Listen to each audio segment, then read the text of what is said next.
Mekanın cennet, cennet olsun oğul.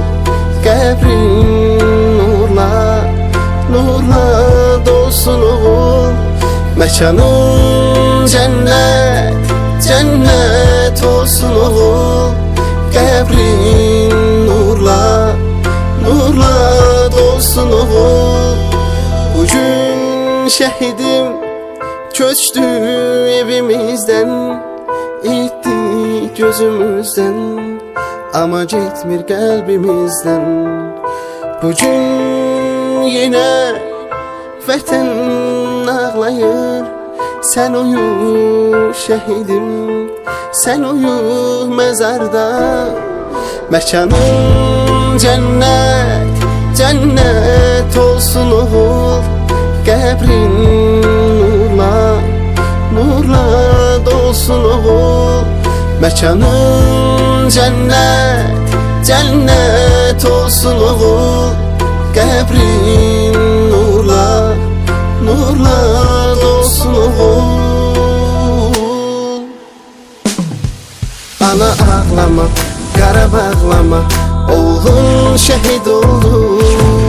Yarım ağlama, yüreği dağlama, qəbrin nurla doldu. Ana ağlama, qara bağlama, oğlun şehit oldu. Yarım ağlama, yüreği dağlama, qəbrin nurla doldu.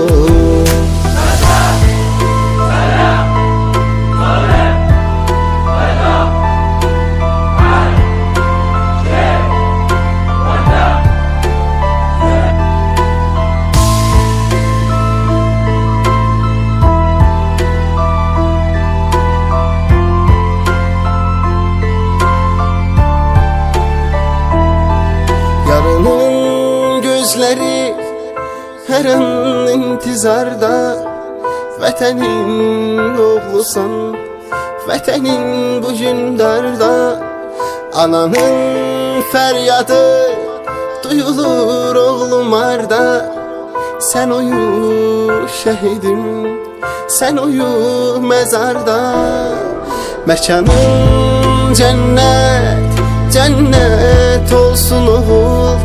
Qəbrin nurla, nurla dolsun oğul. Mekanın cennet, cennet olsun oğul. Qəbrin nurla, nurla dolsun oğul.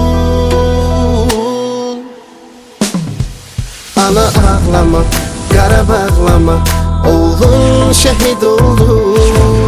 Yarım ağlama, yüreği dağlama, qəbrin nurla doldu. Ana ağlama, qara bağlama, oğlun şehit oldu. Yarım ağlama, yüreği dağlama, qəbrin